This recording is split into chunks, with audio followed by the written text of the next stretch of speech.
Chapter 7. Nasa. He must have gasped, for the mare raised her head alertly. She had, of course, been aware of his approach before. Horses, unicorns, had sharp hearing. She had not been alarmed, which itself was remarkable, if she were wild, so had continued grazing. Equines were like that. They startled readily, but not when they thought they had the situation in hand. Evidently, this little lady unicorn was much the same. This was a fantasy world where magic evidently worked. He had already established that. He still felt the burn on his neck where the amulet demon's chain had scraped. So why shouldn't this world have magic animals too? That made perfect sense. It was only that he had never thought it through before assuming that these were horses. Was there actually much difference between a horse and a unicorn? Some artists represented unicorns with leonine bodies and cloven hooves, but Stile distrusted such conceptions. It could be that a true unicorn was merely a horse with a horn on the forehead, in which case this one would do just fine for him. He could ignore the horn and treat her as a horse. Stile had not taken time to fashion a lariat. He had been more interested in surveying the situation and in the memories this experience evoked. Now he decided this was definitely the animal he wanted. With no rope, he would have to improvise. He doubted she was tame, but she might not be man-shy either. He walked slowly up to her. The unicorn watched him warily. There was something about the way her horn oriented on him that was disquieting. It was, without a doubt, a weapon. It tapered to a sharp point. It was a veritable spear. This was a fighting animal. Scratch one assumption, he could in no way afford to ignore that horn. "Now, my name's Stile," he said in a gentle voice. "Stile as in fence. You may not know about that sort of thing, though. I need a steed, because I may have a long way to go, and I can get there faster and better if I ride. I am a very good endurance runner for a man, but a man does not compare to a good unicorn. I would like to ride you. What is your name?" The unicorn blew a double note through her horn. This startled Stile. He had not realized the horn was hollow. He had been speaking rhetorically, expecting no response. Her note was coincidental, of course. She could hardly be expected to comprehend his words. It was his tone of voice that mattered, and the distraction of it while he approached. Yet that note had sounded almost like a word. "Nasa?" he asked, voicing it as well as he could. There was a fluted snort of agreement, or so it seemed to him. He reminded himself to be careful how he personified animals. If he ever got to believing he was talking with one on a human basis, he'd have to suspect his own sensibility. He could get himself killed, deluding himself about the reactions of a creature with a weapon like that. "Well, Nasa, what would you do if I just got on your back and rode you?" He had to keep talking, calming her, until he could get close enough to mount her. Then there would be merry hell for a while. A necessary challenge. The unicorn whipped her horn about in a menacing manner and stomped her left forefoot. Her ears flattened back against her head. The language of unicorns was obviously like that of horses, with absolutely clear signals, for those who knew how to interpret them. She might not comprehend the specific meaning of his words, but she knew he was encroaching and was giving adequate warning. If he tried to ride her, she would try to throw him, and if he got thrown, he would be in serious trouble. This was indeed no tame animal. This was a creature who knew of men and did not fear them, and when sufficiently aggravated, would kill. A wildcat was not merely a house cat gone wild. A unicorn was not merely a horse with a weapon. The whole psychology differed. Nesa's every little mannerism told him that. He had no doubt now that there was blood on her horn, from other creatures who had failed to heed her warnings. Yet, he had to do it.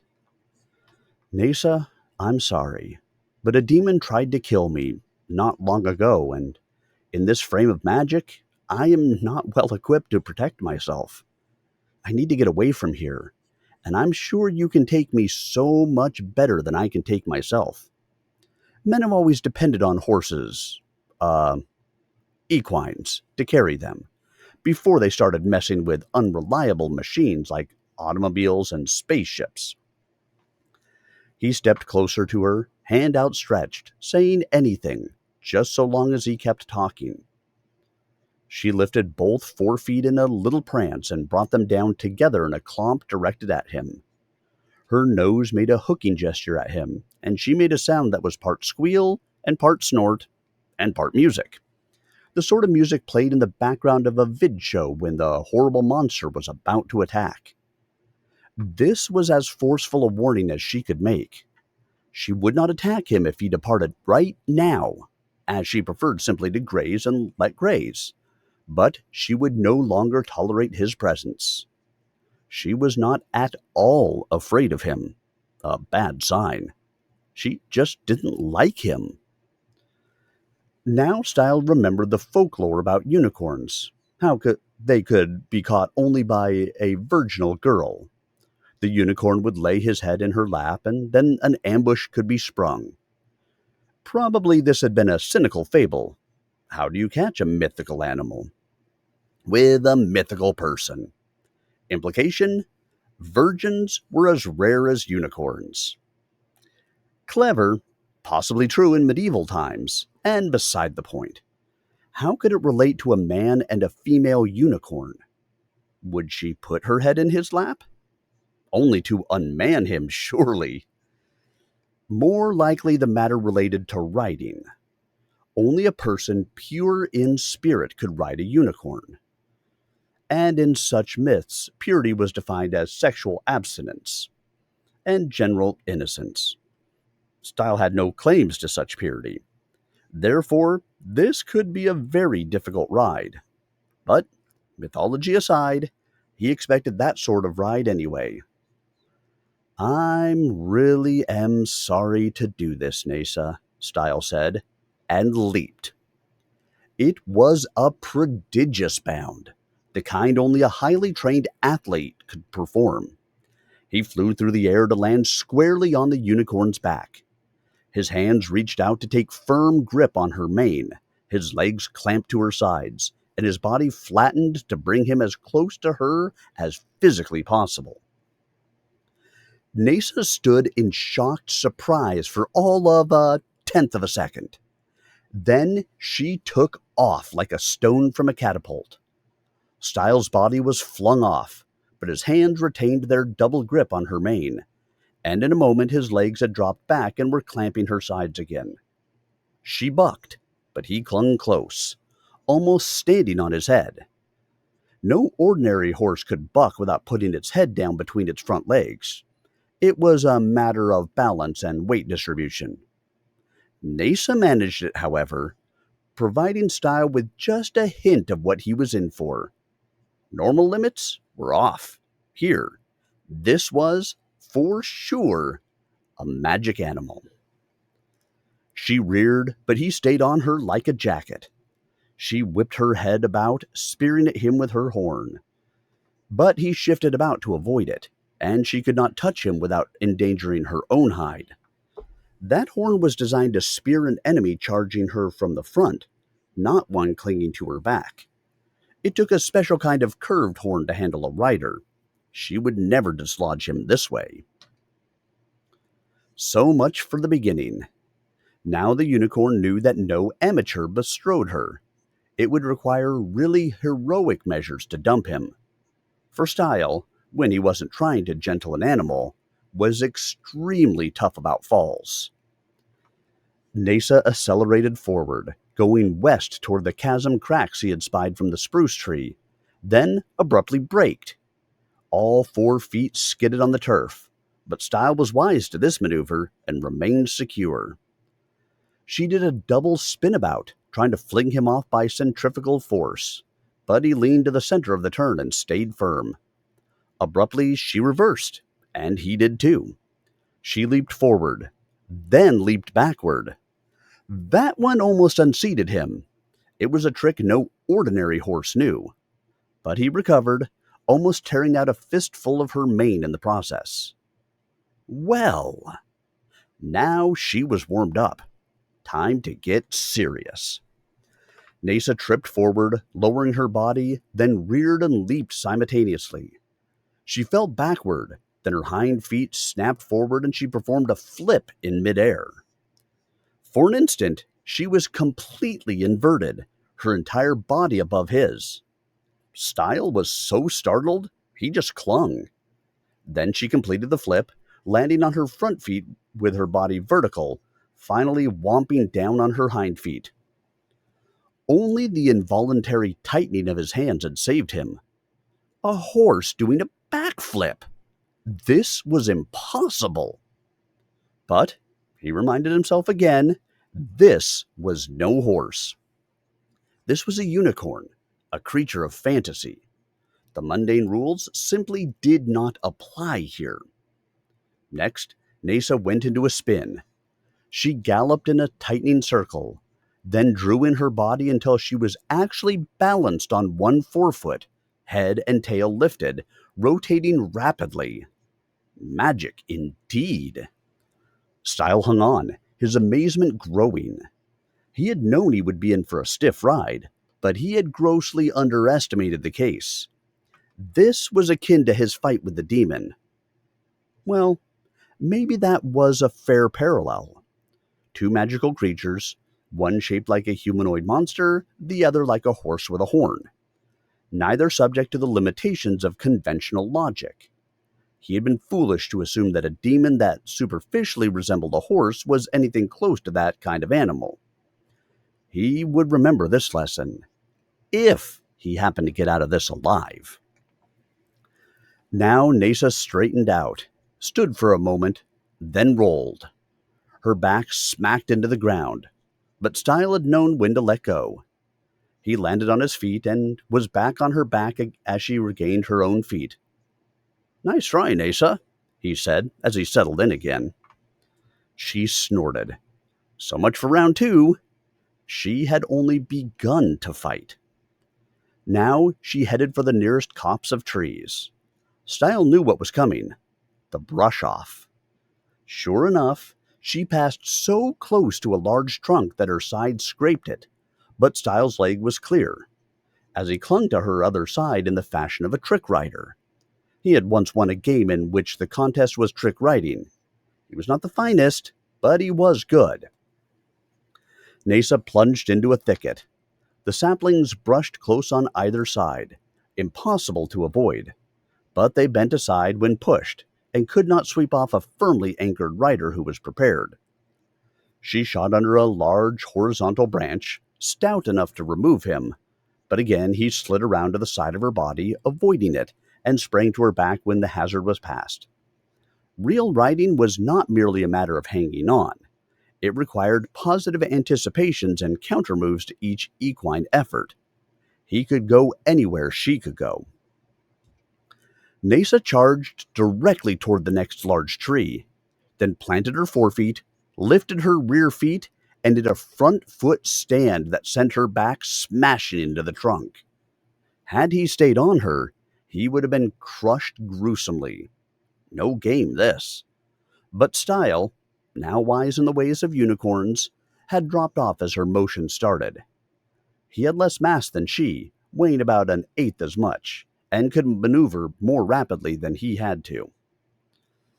As her rear feet came back to the ground, Stile's rear feet came back to her back, and his hands resumed their clutch on her mane. She snorted again. Round 3 was over. Round 4 was coming up. How many more tricks did this phenomenal animal have? Stile was in one sense enjoying the challenge, but in another sense he was afraid. This was no proton game, where the loser suffered no more than loss of status. This was his life on the line. The first trick he missed would be the last. Nasa came out onto a grassy plain. Now she accelerated. What was she up to this time? It didn't seem so bad, and that made him nervous. Beginning with a walk, she accelerated to a slow trot. The speed differential was not great, as a slow trot could be slower than a brisk walk.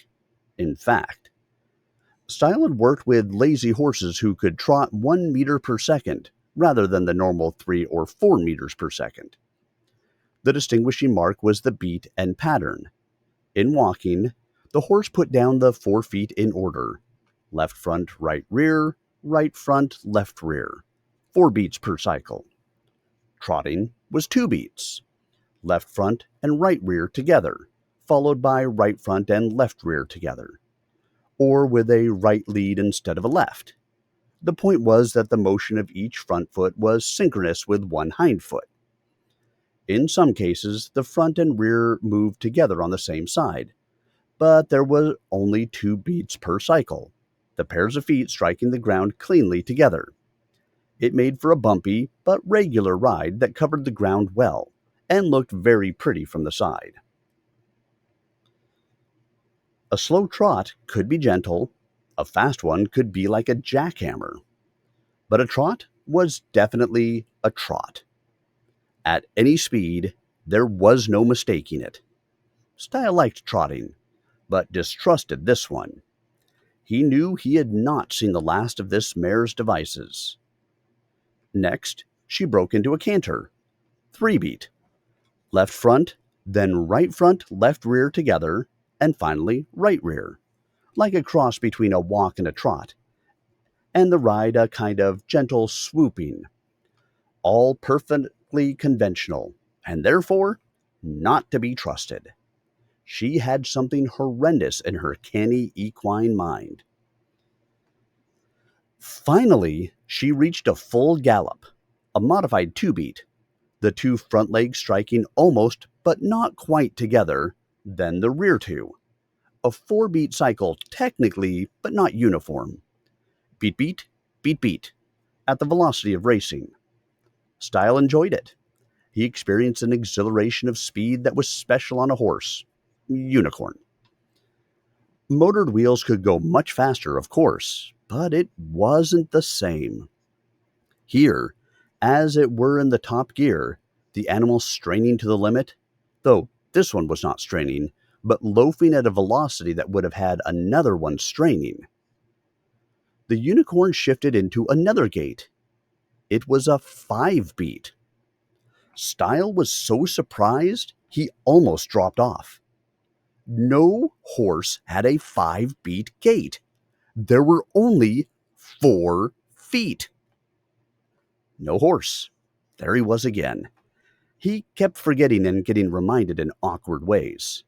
This gait was awful. He had never before experienced it and could not accommodate it. Beat, beat, beat, beat, beat, and over again, bouncing him in a growing resonance, causing him to lose not his grip, but his composure. He felt like a novice again, fouling himself up, his efforts to compensate for the animal's motions only making it worse. As a harmonic vibration could shake apart a building, this 5 beat was destroying him. He would fall, and at this breakneck velocity, he could break his neck. Think, Stile, think, he told himself desperately. Analyze. What is the key to this gait? His hands were hurting as his clutch on the unicorn's mane slowly slipped. His thigh muscles were beginning to cramp. Stile was expert, but this creature had his number now, unless he could get her number too soon. 4 feet, 5 beats. 1 foot had to repeat. Number the steps. 1, 2, 3, 4. Where was the repeat? Finger slipping. Beat, beat. That sound was less like the others, like a half step. But half a step had to be completed by another half step. like a man catching his balance when tripped. 2 half steps. That was it. Not necessarily together. The second and fifth. The right rear foot, as though stumbling, throwing off his timing. Compensate. Stile started to catch on. He shifted his weight to absorb the shock and irregularity. Beat, absorb. Beat, beat, absorb. It was tricky and unnatural as hell, but his body was finding the dubious rhythm, getting the swing. Mostly it was his knowledge of the pattern, of what to expect. No more surprises. His leg muscles relaxed and his hands stopped slipping. Nasa felt the change and knew he had surmounted this challenge too. She turned at speed, and Stile's inertia almost flung him off her side. A gradual turn at high velocity could pack more wallop than a fast turn at low speed. But she had to shift to a normal gallop for the turn, and no equine living could dump Stile with a normal gallop. Realizing her mistake, the unicorn changed tactics. She slowed, then suddenly went into a one-beat gait. This was another surprise, in a ride full of them. It was like riding a pogo stick. All 4 of her feet landed together. Then she leaped forward, front feet leading, only to contract to a single 4-point landing again. But Stile had ridden a pogo stick in the course of his game experience. He could handle this. "No luck, Nasa," he cried. "Give up?" She snorted derisively through her horn. It was almost as if she understood his words. But of course, horses were very perceptive of tone, and responsive to it. She turned. She had been going north, having curved in the course of her running. Now she bore due west. Round 5 was coming up. The grass gave way to packed dirt, then to clay, then to something like shale, and finally to rock. Nasa's hooves struck sparks from the surface, astonishing Stile. She was traveling fast, to be sure, faster than any horse he had raced. It felt like 80 kilometers per hour, but that had to be a distortion of his perception. Such a speed would be of inter-world championship level, for a horse. Regardless, hooves were not metallic. This animal was not shod, had no metal horseshoes, no nails, nothing to strike sparks. Yet, they were here. Now she came to the pattern of crevices he had spied from the tree. They loomed with appalling suddenness, deep clefts in the rock whose bottoms could not be seen. Her hooves clicked between cracks unerringly, but Stile didn't like this. Not at all. One misstep could drop a foot into one of those holes, and at this speed, that would mean a broken leg, a tumble, and one man flying through the air to land where? But all he could do was hang on. The cracks became more plentiful, forming a treacherous lattice. His vision of the crevices blurred because they were so close, passing so rapidly. They seemed to writhe in their channels, swelling and shrinking, now twisting as if about to burst free, now merging with others or splitting apart. He had noted a similar effect when riding the game model train as a child, fixing his gaze on the neighboring tracks, letting them perform their animations as he traveled. But these were not rails, but crevices, getting worse. Nasa danced across the lattice as Stile watched with increasing apprehension. Now these were no longer mere cracks in the surface. These were islands between gaps.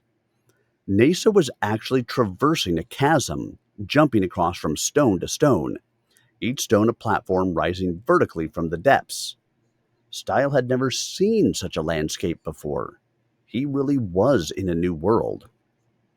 New in kind as well as in region. Now Nasa was leaping, using her one-beat gait to bound from one diminishing platform to another. Sometimes all 4 feet landed together, in a group, almost touching each other. Sometimes they were apart, on separate islands. She was obviously conversant with this place and knew where to place each hoof, as a child knew where to jump amid the squares of a hopscotch game, proficient from long practice. Perhaps Nasa had mastered this challenge in order to avoid predators. No carnivore could match her maneuvers here, surely. The creature would inevitably misstep and fall between islands, perhaps prodded by the unicorn's aggressive horn. And that would be the end. So her trick gate made sense. It was a survival mechanism. Probably the 5-beat gate had a similar function. What terrain was it adapted to? Nasa danced farther into the pattern. The islands became fewer, smaller, farther apart. Now Stile could peer into the lower reaches of the crevices, for the sunlight slanted down from almost overhead. Had it been only 6 hours from the start of this day? It seemed much longer already. The fissures were not as deep as he had feared, perhaps 2 meters, but they terminated in rocky creases that could wedge a leg or a body, and they were getting deeper as the unicorn progressed. This was a test of nerve as much as of agility or riding ability. As it happened, Stile had the nerve. "Let's face it, Nasa," he said.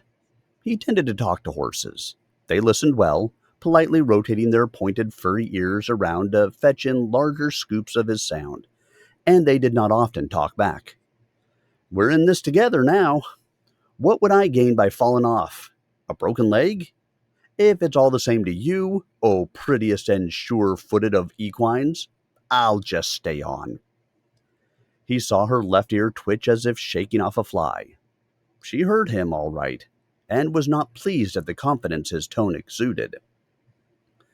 But the acrobatic challenge was not what the unicorn had come for. Suddenly, she leaped into the depths of a larger crack. It was 2 meters wide, shallow at the near end, but bearing lower. The sides seemed to close in as she plunged deeper. Where was she going? Stile did not like this development at all. Nasa swung around a chasm corner and dropped to a lower level. This crack narrowed above. They were in a partial cave, light raying from the top. Cross cracks intersected often, but the unicorn proceeded straight ahead. A demon roared, reaching from the side. Where had it come from? A niche at the side, hidden until they were beside it. Stile ducked his head and the thing missed him. He glimpsed it only briefly. Glaring red eyes, shining teeth, glistening horns, talon claws, malevolence. Typical of the breed, no doubt. Another demon loomed, grabbing from the other side. Stile flung his body away, and this one also missed. But this was getting bad. He could not afford to let go his grip on Nasa's mane, for it was his only purchase. But he soon would need an arm to fend off these attacks. The unicorn's strategy was clear now.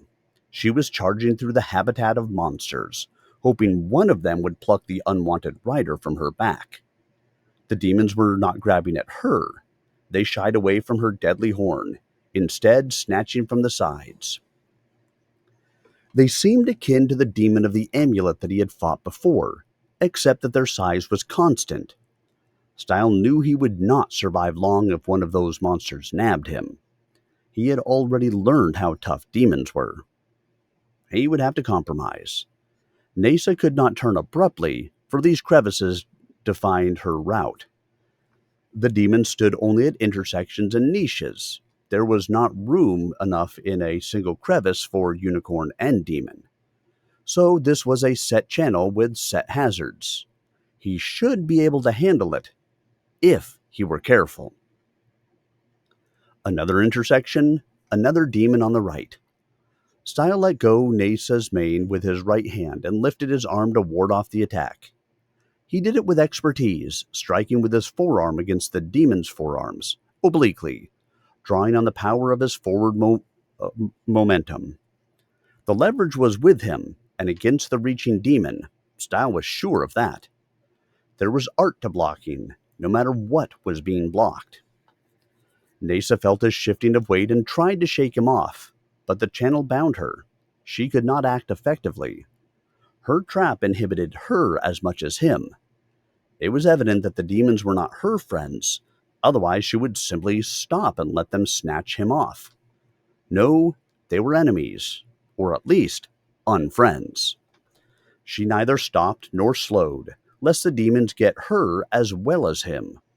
They probably liked the taste of raw unicorn flesh as well as they liked the taste of human flesh. In fact, she had taken quite a risk to get rid of him. She just might get rid of herself, too. Nasa, this is no good, Stile said. This should be between you and me. I don't like demons any better than you do, but this shouldn't be their concern. You're going for double or nothing, and it's too likely to be nothing. Let's get out of here and settle this on our own. Whoever wins and whoever loses, let's not give the pleasure of our remains to these monsters. She charged on straight ahead, of course. He knew he was foolish to talk to himself like this. It really accomplished nothing, but stress gave him the compulsion. The demons kept grabbing, and he kept blocking. He talked to them, too, calling them names like Flopface and Crooktooth, and exclaiming in cynical sympathy when they missed him. He forced himself to stop that. He might get to wanting to help them. Stile was quite nervous now. He knew this because he turned off his mouth. He found himself humming. That was another thing he tended to do when under stress. He had to vocalize in some fashion. Upon occasion, it had given him away during a game. Bad habit. But now the refrain became compulsive. Hum, hum, block, as a demon loomed. Hum, hum, block. Stupid, yet effective in its fashion. But the demons were getting more aggressive, encroaching more closely. Soon they would become bold enough to block the channel ahead. One did. It stepped out directly in front of the unicorn, arms spread, grin glowering. It was horrendously ugly. Nasa never slowed. Her horn speared straight forward. As it touched the demon, she lifted her head. There was a shock of impact. The creature was impaled through the center, hoisted into the air, and hurled back over the unicorn's body. Stile clung low, and it cleared him. Now he knew why most demons gave way to a charging unicorn. They might overwhelm a stationary unicorn, but a moving one was deadly. Stile could hardly imagine a more devastating stroke than the one he had just seen. And a similar stroke awaited him the moment he fell off. The beat of Nasa's hooves changed. She was driving harder now because she was climbing. Stile peered ahead, past her blood-stained horn, and saw the end of the crevice. They were finally coming out of it. The demons drew back. They had become too bold and paid the penalty. The intruders were leaving anyway. Why hinder them? Stile relaxed. Round 5 was over. They emerged to the surface and plunged into liquid. The northern end of the cracks terminated in water. A river flowed down into them, quickly vanishing into the deeper crevices. But to the north it was broad and blue. Nasa splashed along it. The water was only knee-deep here. The river curved grandly, like a python, almost touching itself before curving back.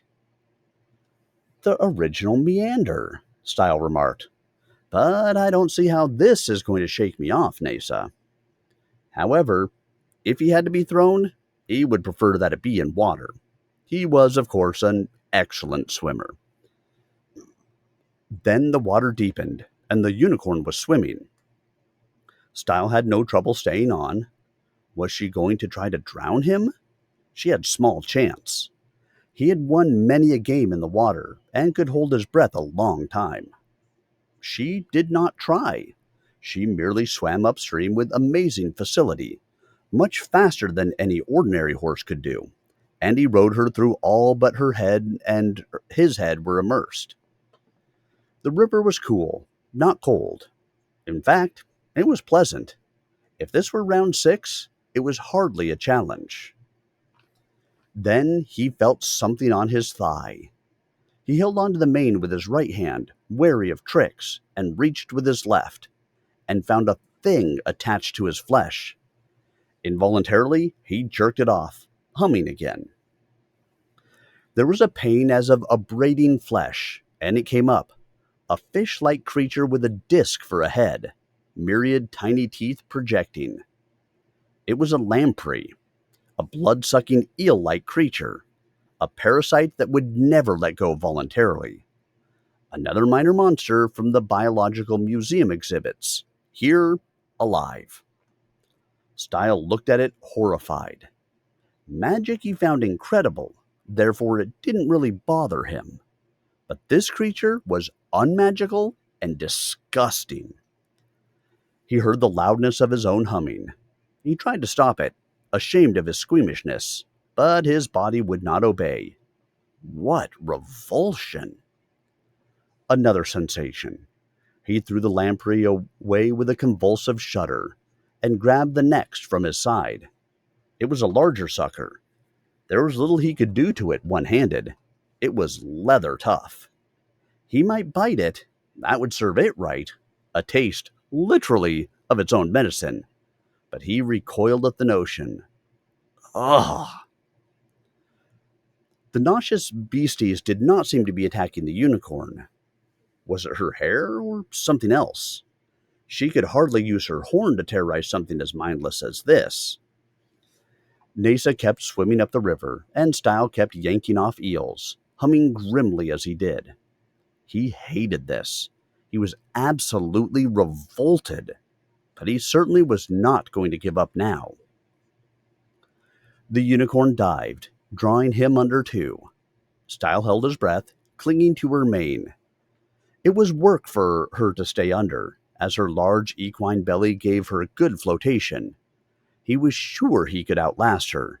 She would have to breathe, too. She stayed down a full minute, then another. Only the tip of her horn cut the surface of the water like the fin of a shark. How long could she do it? He was good at underwater exploits, but he was getting uncomfortable. Then he caught on. Her horn was a snorkel. She was breathing through it. She had no air limit. His lungs were hurting, but her neck was too low. He could not get his head high enough to break the surface without letting go her mane. If he let go, he surely would not have a chance to catch her again. She would stab him if he tried. But he had a solution. He hauled himself up hand over hand to her head, where her black forelock waved like seagrass in the flow. He grabbed her horn. It was smooth, not knife-edged along the spiral. Lucky for him. There seemed to be little indentations along its length, the holes for the notes, at the moment closed off. His head broke water, and he breathed. She could not lower her horn without cutting off her own wind, and she was breathing too hard and hot to risk that. Equines had a lot of mass and muscle for their lungs to service, and she was still working hard to stay below. Nasa blew an angry note through her horn and surfaced. Stile dropped back to her back. He yanked off 2 more eels that had fastened to him while he was below, as if his cessation of humming had made them bold. Nasa cut to the edge of the river and found her footing. She charged out of the water. Stile had taken round 6. North of the river was a slope rising into a picturesque mountain range.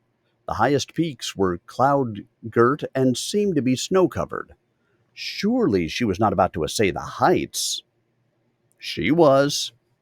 She galloped up the slope, the wind drying out her hair and his. What an animal this was! An ordinary horse would have been exhausted by this time, but this one seemed to just be hitting her stride. The pace, however, was telling. Stile could feel her body heating. Horses, with or without horns, were massive enough to be short on skin surface to radiate heat.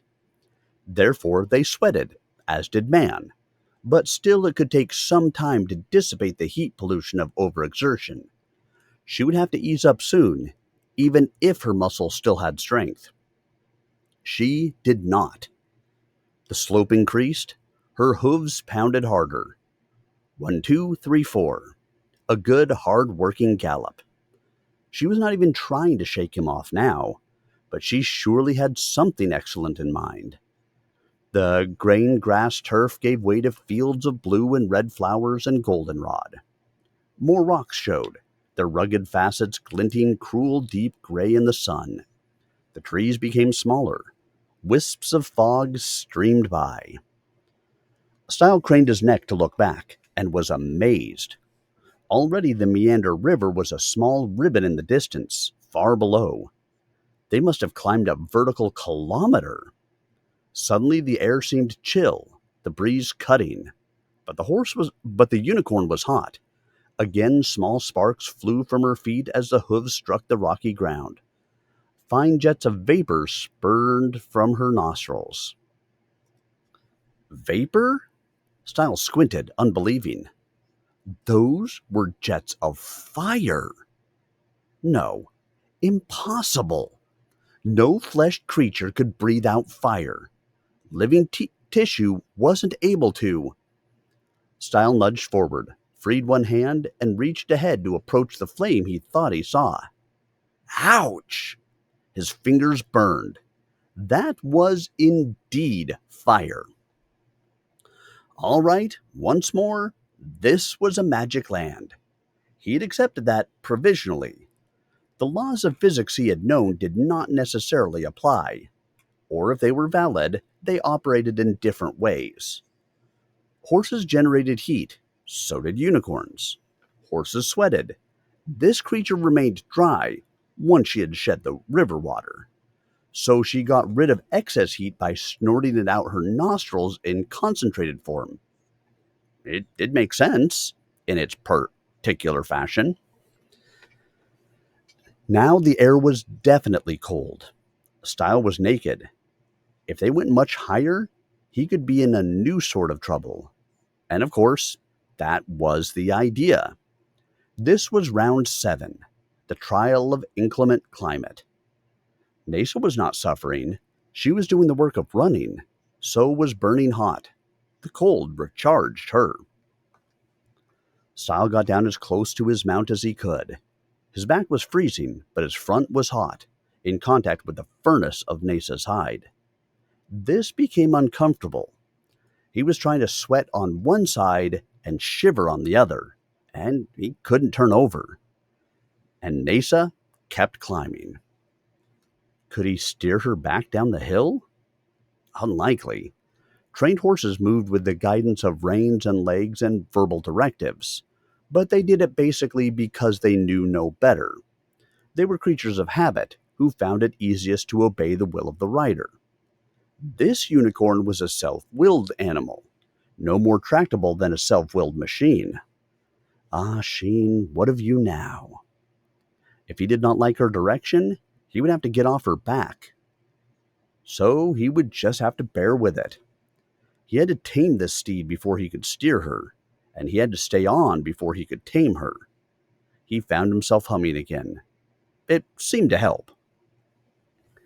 Nasa's feet touched snow. Steam puffed up from that contact. She really had hot foot. She charged on up the side of a glacier. Ice chipped off and slid away from her hooves. Stile hummed louder, his music punctuated by his shivering. Crevices opened in the glacier. Again the unicorn's feet danced, but this time on a slippery slope. Her hooves skidded between steps, for their heat melted the ice. Those sparks were another heat dissipating mechanism, and though the snow and ice had cooled the hooves below sparking level, there was still plenty of heat to serve. Her body weight shifted, compensating for the insecure footing, but a fall seemed incipient. Stile hummed louder yet. This was no miniature game mountain under a warm dome, with a cushioned landing for losers. This was a towering, frigid, violent landscape, and he was afraid of it. The cloud cover closed in. Now it was as if the unicorn trod the cold beaches of an Arctic sea, with the cold layers lapping at the shores. But Stile knew the cloud ocean merely concealed the deadly avalanche slopes. Nesa's legs sank ankle deep in the fringe wash, finding lodging in ice. But how would she know ahead of time if one of those washes covered a crevasse? Nesa, you are scaring the color right out of my hair, Stile told her. But I've got to cling tight, because I will surely perish if I separate from you here. If the fall through the ledges doesn't shatter me, the cold will freeze me. I'm not as tough as you, which is one reason I need you. Then the first snow monster loomed, huge and white, with icicles for hair, its chill ice eyes barely peeking out through its snow-lace whiskers. It opened its ice-toothed maw and roared without sound. Fog blasted forth from its throat, coating Stile's exposed portions with freezing moisture. Nesa leaped across the cloud to another mountain island. Stile glanced down while she was in midair, spying a rift in the cover, and there was a gaunt chasm below. He shivered, but of course, he was cold anyway. He had never really been cold before, having spent all his life in the climate-controlled domes of Proton. Only the snow machines of the game had given him experience, and that had been brief. This was close to his notion of hell. Another snow monster rose out of the cloud, its roar as silent as falling snow. Again the fog-coated Stile, coalescing about his hands, numbing them, insinuating slipperiness into his grip on the mane. Stile discovered he was humming a funeral dirge. Unconscious black humor? Nesa plunged through a bank of snow, breaking into the interior of an ice cave.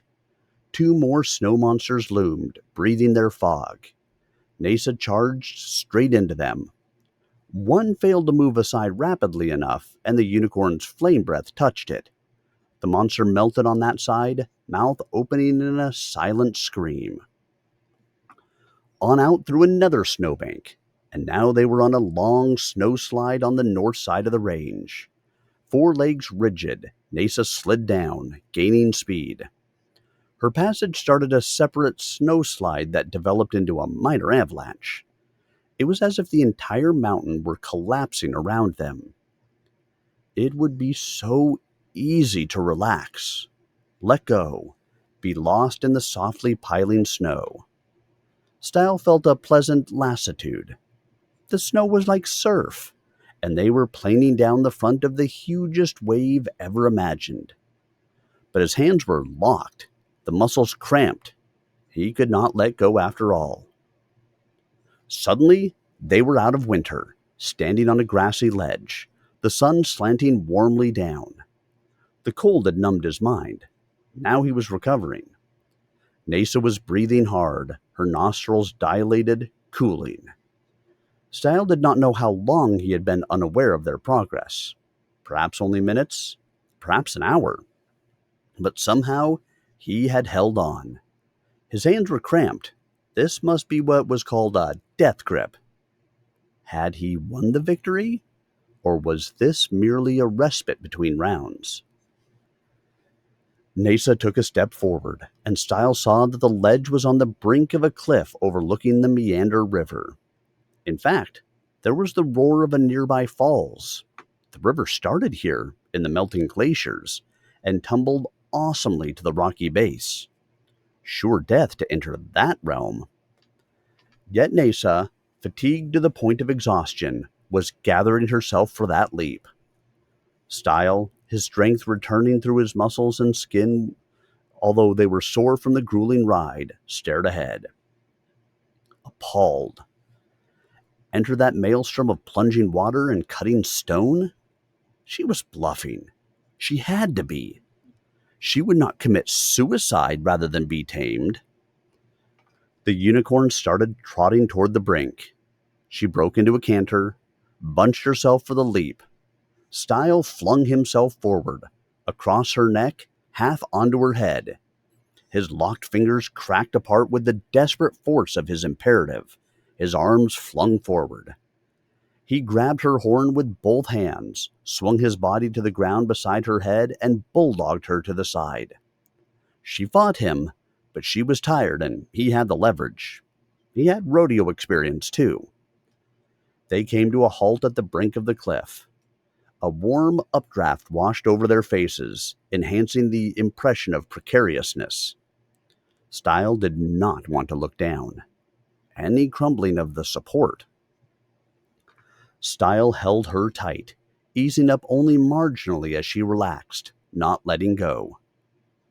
"Now, listen to me, Nasa," he said, making his voice calm. It was foolish of him, he knew, to speak sense to her, just as it was foolish to hum when under stress. But this was not the occasion to attempt to remake himself. The unicorn could not understand his words, only his tone, so he was talking more for himself than for her. But with the awful abyss before them, he had to do it. "Nasa, I came to you because I needed a ride. Someone is trying to kill me, and I am a stranger in this land, and I have to travel fast and far. You can go faster and farther than I can. You've just proved that. You can traverse regions that would kill me were I alone.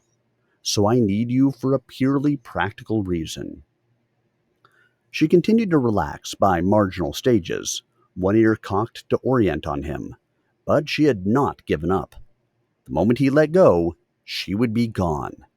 Into the river, the hard way, and on into unicorn heaven, the eternal pasture. "But I need you for an emotional reason, too. You see, I am a solitary sort of man. I did not wish to be, but certain factors in my life tended to set me apart from my associates, my peer group. I have generally fared best when going it alone, but I don't like being alone. I need companionship. Every living, feeling creature does. I have found it on occasion with other men in a shared project and with women in a shared bed, and these are not bad things. But seldom have I had what I would call true friendship, except with another species of creature. I am a lover of horses. When I am with a horse, I feel happy. A horse does not seek my acquaintance for the sake of my appearance or my accomplishments. A horse does not expect a great deal of me. A horse accepts me as I am, and I accept the horse for what he is. A horse pulls his weight. I respect a horse. We relate. And so when I seek companionship, a really meaningful relationship, I look for a horse." Nasa's head turned marginally so that she could fix one eye squarely on him. Good.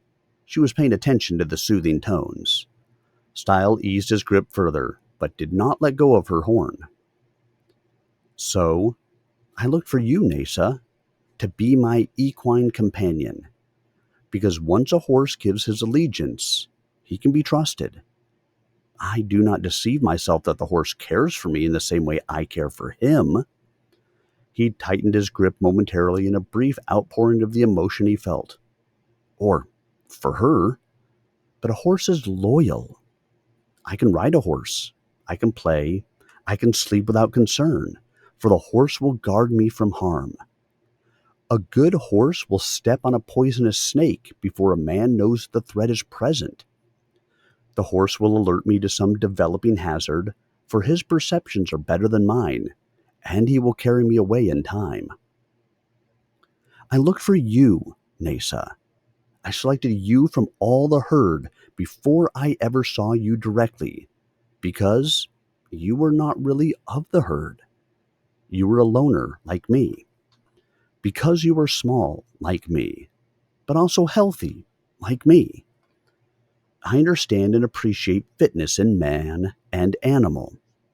Your hooves are clean, your manure is wholesome, Your muscle tone is excellent. Your coat has the luster of health, the sheen. No, that was the wrong word, for it reminded him again of Sheen the robot lass. Where was she now? What was she doing? How was she taking his absence? Was she in metallic mourning for him? But he could not afford to be distracted by such thoughts at this moment. In fact, you are the finest little horse I have ever encountered. I don't suppose that means anything to you, but I have ridden some of the best horses in the known universe, in my capacity as a leading jockey of planet Proton. That's another world, though. Not one of those animals compares to you in performance, except that you are not really a horse. You are something else, and maybe you think I insult you, calling you a horse. But it is no insult. It is appreciation. I must judge you by what I know, and I know horses. To me, you are a horse with a horn. Perhaps you are fundamentally different. Perhaps you are superior. You do not sweat. You strike sparks from your hooves. You shoot fire from your nostrils. You play sounds on your horn. You have gaits and tricks no horse ever dreamed of. Perhaps you are a demon in equine form, but I doubt this. I want you because you most resemble a horse, and there is no creature I would rather have with me in a strange land to share my life for this adventure than a horse. He relaxed his grip further as she relaxed. She was not going to jump now, he hoped, but he wanted to be sure, so he kept on talking. It could be a mistake to rush things with a horse. Now, I thought I could conquer you, Nasa. I thought I could ride you and make you mine, as I have done so many times before with other horses. I see now I was wrong. I rode you, but you are not mine. You will kill yourself before you submit to the taming. I hardly know you, Nasa, but I love you. I would not have you sacrifice yourself to escape me. Stile felt moisture on his cheeks and knew he was crying again, as he had with Sheen. Few things could move him that way. A woman was one, a horse was another. No, do not hurt yourself for me. I grieve at the very thought. I will let you go, Nasa. I will not impose respect on you.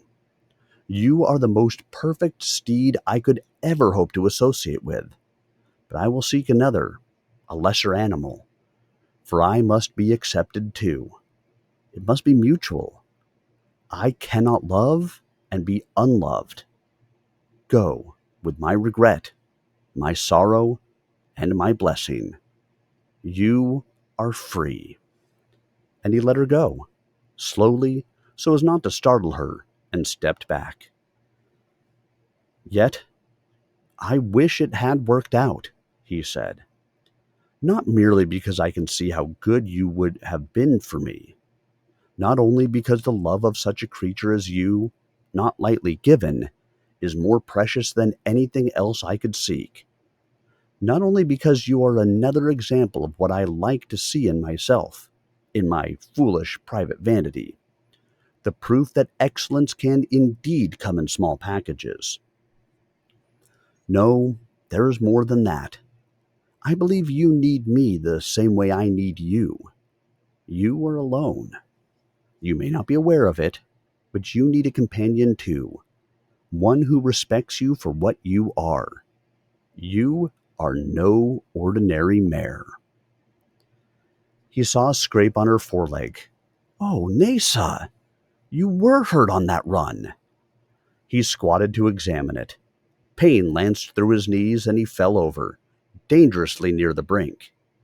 He clutched at turf and drew himself back to safer ground. Sorry about that, he said sheepishly. I have bad knees. Never mind. He got up carefully, using his hands to brace himself, for rising without squatting was awkward. He had never fully appreciated the uses of his knees, until their capability was diminished. He approached Nasa slowly, still careful not to startle her, then bent from the waist to look at her leg. I could wash this off for you, but there's no water here, and I think it will heal by itself. It is not serious, and the blood helps clean it. But let me check your feet, Nasa. I do not want to leave you with any injuries of my making, and feet are crucially important. May I lift your left front foot? He slid his hand down along her leg, avoiding the scrape, then drew on the ankle. Easy, easy. I just want to look to see if there are any cracks. Cracks in hooves are bad news. The foot came up, though the unicorn was obviously uncertain what he was doing, and he looked at it from the bottom. It was still fairly warm. Wisps of vapor curled from the fog, the central triangle of the hoof. No, that is a fine, clean hoof. A little chipped around the edges, but no cracks. You must get plenty of protein in your diet, Nasa. He set the foot down. I should check the others, but I fear you would misunderstand. This is one thing a man can do for his horse. He can check the feet, clear the stones or other obstructions, file them down when they wear unevenly or get badly chipped. The welfare of the steed becomes the responsibility of the man. When food is scarce, the man provides. When there is danger, the man fights to protect the horse. Some animals who prey on horses are wary of men. I may face down a wolf, while you... He looked at her horn. No, you could handle a wolf. You don't need the likes of me. Why should I deceive myself? I could tell you that to be the associate of a man is to be protected by the intelligence of a man, by his far-sighted mind, that a man will anticipate danger and avoid it for both himself and his mount. His brain makes up for his lesser perceptions. He will steer around sharp stones that might crack hooves. But why should this have meaning for you? You have savvy like none I have seen in any horse. You don't need protection. I delude myself in my desperate need to justify myself, to think that I could in any way be worthy of you. A fly buzzed up, landing on Nasa. She shook her skin in that place, as horses did, but the fly refused to budge. Her tail flicked across, but the fly was on her shoulder, out of range. She could get at it with her mouth, but then she would have to take her attention off Stile. The fly, with the canny ruthlessness of its kind, settled down to bite. Stile experienced sudden heat. Now, don't startle, Nasa, he said. I'm going to slap that bastard fly so it can't bother you. Easy now. He slapped. The fly dropped. I hate biting flies, Stile said. I have known them hitherto only through research, but they are the enemies of horses. I will not tolerate them on any animal associated with me. He stepped back, shrugging. But I am showing my foolishness again. You can handle flies. Goodbye, Nasa. I hope you were happy, and that you graze forever in the greenest pastures. Stile turned and walked away from the brink, listening only to make sure the unicorn did not jump. His heart was heavy, but he knew he had done the right thing. The unicorn could not be tamed. What a treasure he was leaving behind. There was a strange rippling in the grass of the ledge. It had been occurring for some time, but only now was he fully conscious of it. It was as if he were in a pool and a pebble had dropped in, making a spreading series of circular waves. But there was no water. What was causing this? Something nuzzled his elbow. Stile jumped, startled. He had not heard anything approach. It was the unicorn. She had come up behind him silently. He had not known she could do that. She could have run her horn through his back. He faced her, perplexed. Nasa's ears were forward, orienting on him. Her muzzle quivered. Her great brown eyes were wet, gleaming like great jewels. She lifted her head and nibbled on his ear, gently, caressingly. She made a little whinny, cajoling him.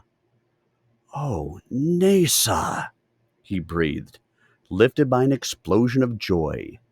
He had won her, after all.